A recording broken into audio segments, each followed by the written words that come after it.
तो किसी को गाइनिक बनना है, किसी को ऑर्थो बनना है, किसी को सर्जन बनना है, किसी को मेडिसिन में जाना है, पर थोड़ा उसका बजट कंपेयर टू DTM में ज़्यादा है, तो हर कोई वो अफोर्ड कर नहीं सकता है। तो जो बच्चे सोच रहे हैं कि नहीं इजीली पास हो जाएंगे या पास कर देंगे, तो ऐसा बिल्कुल DTM में नहीं चलेगा।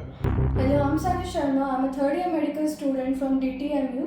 Right now we are in Tbilisi and I have Achal Shah from Brightbridge Overseas. And मैं अभी इनसे कुछ questions पूछूंगी. Those are the most asked questions which are asked by students and their parents. Hello sir. हाँ, पहला question जो मैं आपसे पूछूंगी वो है कि आप कौन से यूनिवर्सिटीज़ रेकमेंड करोगे और क्यों? वैसे देखा जाए तो जॉर्जिया में 17 to 18 मेडिकल यूनिवर्सिटीज़ है। लाइक कुछ यूनिवर्सिटीज़ 80% यूनिवर्सिटीज़ टिब्लिसी में है, 3 एक यूनिवर्सिटीज़ बातूमी में है, 2 यूनिवर्सिटी कुटेसी में है। अकॉर्डिंग टू स्टडी बजट सब देख के, तो पहले बात करते हैं टिब्लिसी की। तो टिब्लिसी में जो सबसे अच्छा यूनिवर्सिटीज़ है according to study and everything, FMG result and everything, वो है DTMU, जिसका फुल फॉर्म है डेविड टुलियानी मेडिकल यूनिवर्सिटी। क्योंकि पूरे जॉर्जिया में सबसे अच्छा FMG का रिजल्ट उसी का आता है। और उसमें बच्चे भी ऐसे होने चाहिए पढ़ने वाले, क्योंकि टफ है वो स्टडी कंपेरेटिवली। इंडिया देखा जाए तो इंडिया में भी टफ है, वैसे इधर का मेडिकल स्टडी टफ है। तो जो बच्चे सोच रहे हैं कि नहीं इजीली पास हो जाएंगे या पास कर देंगे, तो ऐसा बिल्कुल DTM में नहीं चलेगा। Then I recommend Tbilisi state medical university, जिसको TSM बोलते हैं। वो भी एक ठीक और एक अच्छी यूनिवर्सिटी है जो टिब्लिसी में, पर थोड़ा उसका बजट कंपेयर टू DTM में ज़्यादा है, तो हर कोई वो अफोर्ड कर नहीं सकता है। उसके बाद एक कॉकासस इंटरनेशनल हो गई, कॉकासस यूनिवर्सिटी हो गई, ये सारी यूनिवर्सिटीज एक मीडियम बजट में अच्छा है, जिसका पासिंग रिजल्ट अच्छा है ही। उसके अलावा स्टूडेंट्स को कोई डिफिकल्टीज हुई तो वो पर्सनल केयर वगैरह करते हैं। इनफैक्ट आज तक मैंने कभी उसकी नेगेटिव कंप्लेन वगैरह नहीं देखी। उसका बजट थोड़ा मीडियम है, अकॉर्डिंग टू 40 लाख अराउंड का आपका बजट हो तो आप CIU कॉकासस हो गया, कॉकासस यूनिवर्सिटी हो गया, वो कर सकते हो। देन आपका बजट एकदम लो है और आपको टिब्लिसी में ही रहना है, तो मैं सजेस्ट करूंगा जो नई यूनिवर्सिटी है इंटरनेशनल ब्रैक्स यूनिवर्सिटी, तो वो भी अच्छा कम बजट में 4500 अराउंड उसका फीस है, 35 लाख के आसपास के बजट में। इंटरनेशनल ब्रैक्स यूनिवर्सिटी, यस, वो टिब्लिसी में ही है। अभी 2 साल से उसमें मेडिसिन का प्रोग्राम स्टार्ट हुआ है, एक्रेडिशन मिला है, WHO WMFME रजिस्टर है। देन कुटेसी में बात करें तो कुटेसी में गवर्नमेंट यूनिवर्सिटी है जिसमें हमारे काफ़ी बच्चे पढ़ रहे हैं, अकाकी सैनिटरी स्टेट यूनिवर्सिटी, उसका भी लो बजट है। एंड देन बातूमी में सबसे अच्छा बातूमी सोटा जिसका मीडियम बजट में अच्छी यूनिवर्सिटीज़ है। तो पर्सनली मैं 5-6 यूनिवर्सिटीज जो आपको बता रहा हूँ वो काफ़ी अच्छी है, पुरानी है, जिसका पासिंग रिजल्ट भी अच्छा है और बच्चों का फीडबैक भी बहुत अच्छा है। सो नेक्स्ट क्वेश्चन जो मैं आपसे पूछूंगी वो है कि यहाँ पे जो बच्चे आएंगे तो वो रहेंगे किधर, बिकॉज सारे यूनिवर्सिटीज़ के पास अपना खुद का हॉस्टल नहीं है। ओके, देखिए एकोमोडेशन और फूड का क्वेश्चंस तो हर पेरेंट्स और हर स्टूडेंट्स का होता ही है, और बिना खाए पिए और रहने अच्छा जब तक नहीं मिलता है तो पढ़ाई अच्छे से नहीं हो पाती है। तो जो बच्चे हमारे टिब्लिसी आते हैं, कोई भी यूनिवर्सिटी हो, तो इसमें हमारा खुद का ही है जो टिब्लिसी में सेंटर मार्जानीशुली एरिया में उसमें लोकेटेड है। इसमें एक एरिस्टोटेट है और एक है किंग डेविड, जो दोनों का डिस्टेंस 500 मीटर्स के आसपास है। तो मोस्टली हमारे जो स्टूडेंट्स जो बॉयज़ एंड गर्ल्स आते हैं उनका हम सेपरेटली इधर करते हैं और 3 टाइम्स मील भी प्रोवाइड करते हैं। तो जब बच्चा स्टार्टिंग में आता है ना तो उसको ढूंढना नहीं पड़ता, क्योंकि होता है कि कुछ टाइम के बाद तो बच्चे फ्लैट वगैरह में मूव हो ही जाते हैं। तो हमने सेंटर में इसलिए रखा हुआ है ताकि स्टूडेंट्स को आने जाने में ईजी रहे। लाइक मेट्रो स्टेशन इधर पास में है, बस स्टैंड सामने ही है, तो इधर से डायरेक्ट बस चलती है, तो ये सारा हम बेनिफिट है। दूसरा कि जो सिटी में हमारा हॉस्टल नहीं है लाइक कुटेसी, तो उधर हमने टाइप करके रखा हुआ है कि जैसे इंडियन स्टूडेंट्स हमारे उधर आते हैं तो हम उनको दे देते हैं, जो इंडियंस बहुत सालों से फूड वगैरह प्रोवाइड कर रहे हैं, हॉस्टल्स वगैरह रन कर रहे हैं, तो हम कुटेसी और बातूमी सिटी में सेम कर रहे हैं। फिर बच्चा 1 साल 2 साल हॉस्टल में रहता है, फिर उसको सब आ जाता है तो फिर अपने फ्लैट में मूव होता है। इवन टिब्लिसी में बात करें, कुटेसी में बात करें या बातूमी में, तो फूड का इशू नहीं है।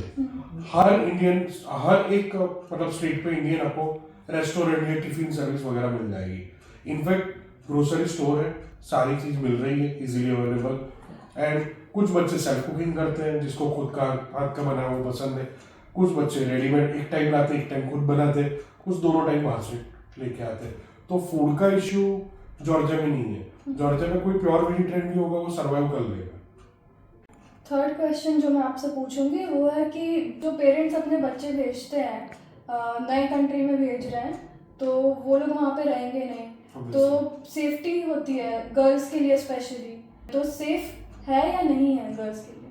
ओके, सेफ्टी देखिए आजकल देखा जाए ना तो हर पेरेंट्स का पहला क्वेश्चन होता है कि सेफ्टी, कि आपने देखा होगा वॉर कोविड टाइम पे, तो ये चीज़ बहुत ज़रूरी होती है कि हमारा बच्चा जहाँ भी हो वहाँ सेफ हो।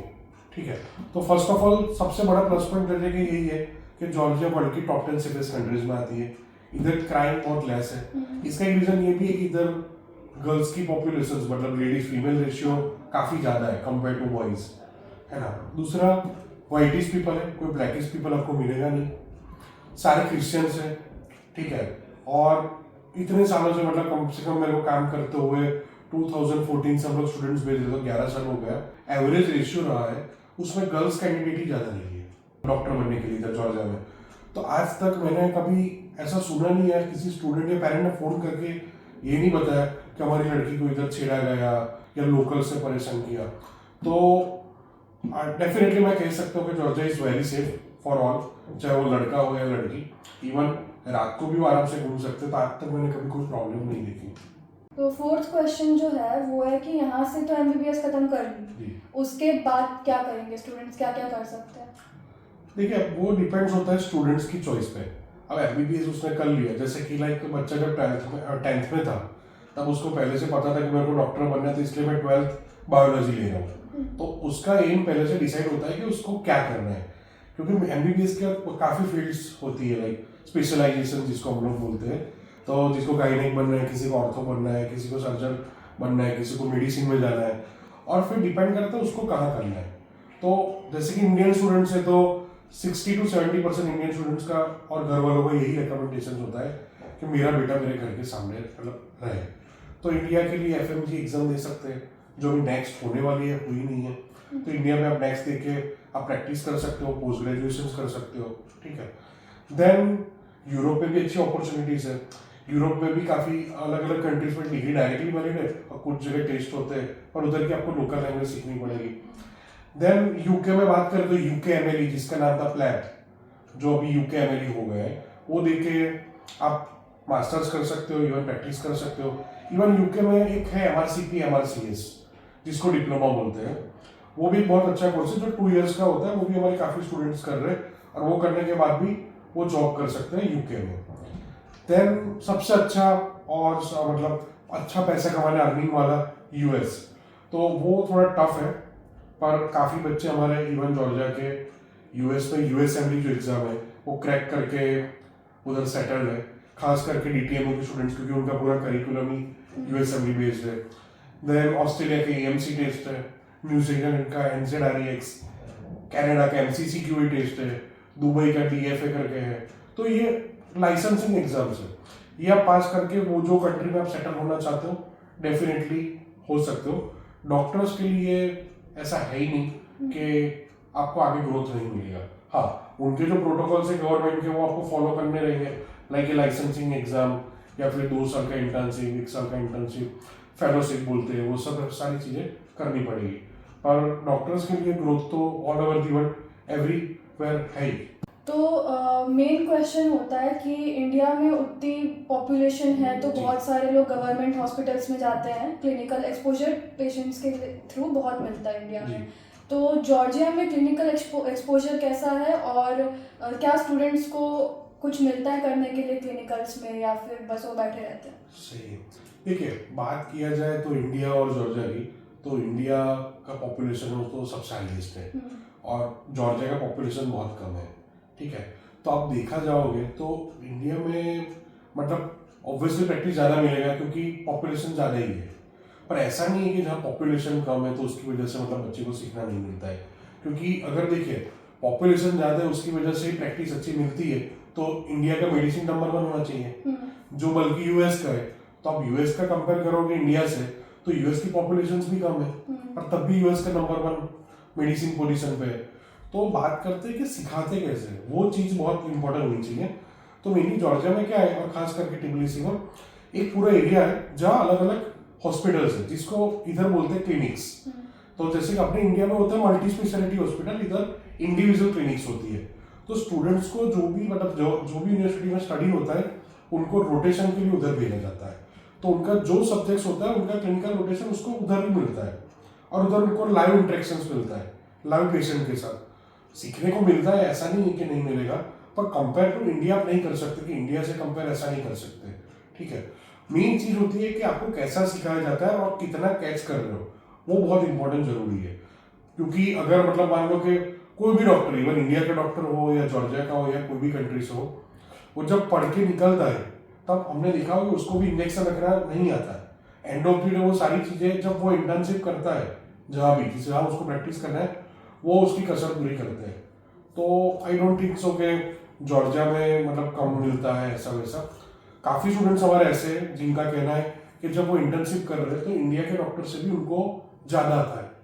तो इधर क्या है कि मतलब प्रैक्टिकल स्टडीज बहुत ज़्यादा कराई जाती है। ऑब्वियसली जॉर्जिया में क्लिनिकल एक्सपोजर मिल रहा है, अच्छा मिल रहा है, ठीक है, compare to other countries like जैसे रशिया हो गया, किर्गिस्तान, कजाकिस्तान, जहाँ बच्चे जाते हैं उससे तो डेफिनेटली अच्छा ही मिल रहा है।